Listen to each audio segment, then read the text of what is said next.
আসসালামু আলাইকুম সবাইকে। দেখতে দেখতে আমাদের গুচ্ছ ভর্তি পরীক্ষা খুবই সন্নিকটে চলে আসছে। আমি ওভারঅল সবকিছু মিলে আমরা 10 দিন টার্গেট নিয়ে আগাচ্ছি। 2 দিন একদিন এদিক সেদিক হয়ে যেতে পারে, তার জন্য 10 দিনকে টার্গেট নিয়ে আমি ফিজিক্স, কেমিস্ট্রি, ম্যাথ, বায়োলজি সবগুলোর জন্য তোমাকে আমি কি করব, কিভাবে তুমি আসলে গুছিয়ে প্রস্তুতি নিবা এবং গুচ্ছে বাজিমাত করবে এই 10 দিনের ফিজিক্সের প্রস্তুতি নিয়ে, আমি সেগুলো সুন্দর করে A to Z গাইডলাইন দিয়ে দিব। সেগুলো যদি কেউ ফলো করতে পারে ভালো করলো ইনশাল্লাহ, ঠিক আছে। এতদিন কি পড়ে আসছো না পড়ে আসছো সেটা না, এখন তোমাকে এইভাবে পড়তে হবে। এই 10 দিন তোমার কাজ হবে যে কোনো চ্যাপ্টার ওয়াইজ না, তোমাকে একটা চ্যাপ্টারকে খুব দ্রুত শেষ করতে হবে। তোমার টার্গেট হবে যে সাবজেক্ট শেষ করা, ফিজিক্স সাবজেক্টটা শেষ করা। তোমার টার্গেট হবে না যে একটা চ্যাপ্টার শেষ করা, তোমার টার্গেট হবে ফিজিক্সটাকে ফুল শেষ করা। এইভাবে তোমাকে নিজেকে গুছিয়ে নিতে হবে। কিভাবে কি করবা, খুবই অল্প সময়ের মধ্যে ভাইয়া এই কথাগুলো বলবো যাতে তুমি সেই জিনিসগুলো মেনটেন করতে পারো। গুচ্ছের জন্য যেহেতু হাতে 10 দিন সময় রয়েছে, 10 দিনে মানে আমরা ধরে নিচ্ছি 10 দিন সময় আছে, আসলে তো 12 দিনের মতো সময় আছে। তো আমরা 10 দিনকে টার্গেট করে আগাচ্ছি।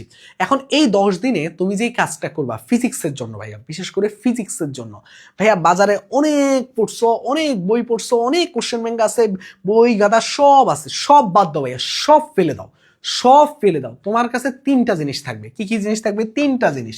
একটা বই রাখতে পারো, সেই বইটা যদি হয় তপন স্যারের বই তাহলে খুবই ভালো। একটা বই রাখবা, যত কি ভাইয়া জাস্ট যা বলতেছে সেটাই করবা, ঠিক আছে ভাইয়া। যদি বই না রাখতে চাও তাহলে যেই নোট করছো সেই নোটটা রাখবা, জাস্ট নোট।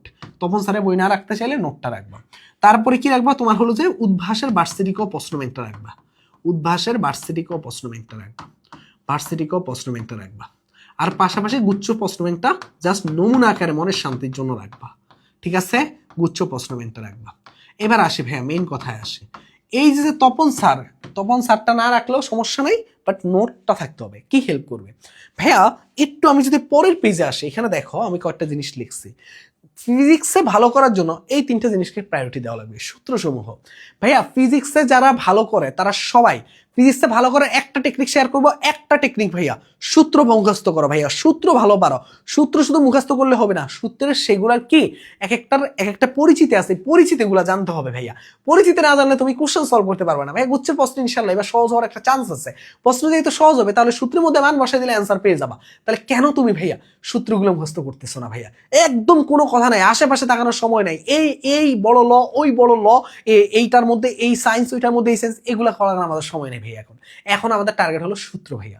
সূত্রগুলো ভালো মতো পড়ো, সূত্রগুলো আইডেন্টিফাই করো। যারা আমাদের গুচ্ছ ব্যাচে আছে ওরা জানে যে আমি কিভাবে অল্প সময়ের মধ্যে 1 ঘন্টায় একটা চ্যাপ্টার শেষ করাইছিলাম, 55 মিনিটে একটা চ্যাপ্টার শেষ করাই দিয়েছিলাম। কেন করাইছিলাম? কারণ সূত্র কোশ্চেন সলভ, সূত্র কোশ্চেন সলভ। এখানে তো আমি ইন্টারে পড়াচ্ছি না, এখানে তো আমরা একদম ইঞ্জিনিয়ারিং কোশ্চেন সলভ করাচ্ছি না, তাই না?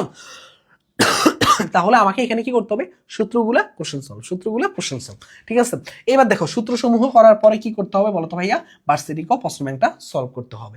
সূত্রসমূহগুলা যখন করবা, পরিচিতি হবে, সুন্দর করে ভার্সিটিক ও প্রশ্ন ব্যাংকে চলে যাবা, কোশ্চেন সলভ করতে থাকবা। কোনো টাইপ আলাদা করার সময় নেই, শুধু কোশ্চেন সলভ করবা। সূত্র একটা চ্যাপ্টারে সবগুলো একসাথে পড়বা, চ্যাপ্টারের সকল সূত্র একসাথে, সব সূত্র একসাথে পড়বা একটা চ্যাপ্টারে। পরে ওই চ্যাপ্টারের যত কোশ্চেন আছে ভার্সিটিক হয়ে সব সলভ করবা। হাতে সময় পেলে গুচ্ছ প্রশ্ন ব্যাংকে যাবা, না হলে যাবা না। তাহলে আবারও রিপিট করতেছি, একটা চ্যাপ্টারে সবগুলো সূত্র পড়বা, সূত্র পড়ে তুমি ভার্সিটিক ও প্রশ্ন ব্যাংকে যাবা, ভার্সিটিক ও প্রশ্ন ব্যাংক সব সলভ করার পর হাতে সময় থাকলে গুচ্ছ প্রশ্ন ব্যাংকে। তোমাকে টার্গেট রাখতে হবে যে তুমি 3 দিনের মধ্যে ফিজিক্স বই শেষ করবা। কিভাবে শেষ করবা? এইভাবে শেষ করবা। এখন কথা হলো যে ভাইয়া, মাথার মধ্যে এমন কোনো টেন্ডেন্সি আনবা না যে আমি সেকেন্ড টাইম প্রস্তুতি নিব, আমার ব্যাকআপ আছে, সেকেন্ড টাইমে আমি আবার সুযোগ পাবো। না ভাইয়া, সেকেন্ড টাইম যে কি পরিমাণ কঠিন জার্নি, যারা এই যে তোমার ফ্রেন্ডরা এখন যারা মানে তোমাদের সাথে যারা সেকেন্ড টাইমার আছে ওরা জানে ভাইয়া। সেকেন্ড টাইম নিয়ে মাথায় আনবা না ভাইয়া, আগে এখানে গুচ্ছে একটা নিশ্চিত করো ভাইয়া। সেকেন্ড টাইম নিয়ে কোনো চিন্তা, সেকেন্ড টাইমের পরে হিসাব পরে।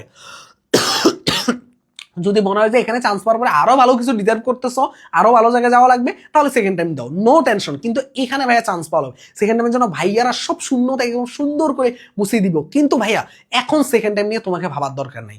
ভাইয়ারা তোমাকে একটা কথাই বলবো, আগে এখানে চান্স নিশ্চিত করো। ভাইয়ারা সব সেকেন্ড টাইমের একদম জিরো থেকে ভাইয়ারা 3 বছর ধরে গুছাচ্ছে, কিন্তু আমি বলবো যে সেকেন্ড টাইম নিয়ে তুমি মাথায় আনবা না। তোমার টার্গেট হবে যে এখানের মধ্যে চান্স নিশ্চিত করা, চান্স নিশ্চিত করে পরেরটা পরে ভাবনা। আর একটা বিষয় লাস্ট বলে দেই, যে ছোট্ট করে একটু বলে দেই, যে সেটা হলো যে যারা আমাদের এখন এই যে আমাদের যে এক্সাম ইয়াটা চলতেছে, আমাদের যে paper final, subject final, final মডেলটি চলতেছে, যারা এখনো যুক্ত হলে দ্রুত যুক্ত হয়ে যেতে পারবা।